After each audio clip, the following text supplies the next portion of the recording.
Le tout premier procès pour crime de guerre en Ukraine s'est ouvert à Kiev aujourd'hui. Oui, dans le box des accusés, un militaire russe de 21 ans accusé d'avoir tué un civil ukrainien désarmé. Il affirme avoir agi sur ordre d'un supérieur.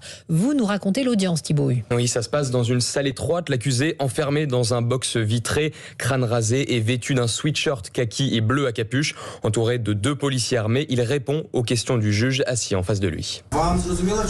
Est-ce que vous comprenez ce dont vous êtes accusé ? Oui. Plaidez-vous coupable ? Oui. Complètement ? Vous ne refusez pas de témoigner ? Non. L'audience a ensuite été suspendue. Elle reprendra demain avec l'audition de témoins. Ce procès, le premier en la matière depuis le début de la guerre, est très symbolique en Ukraine.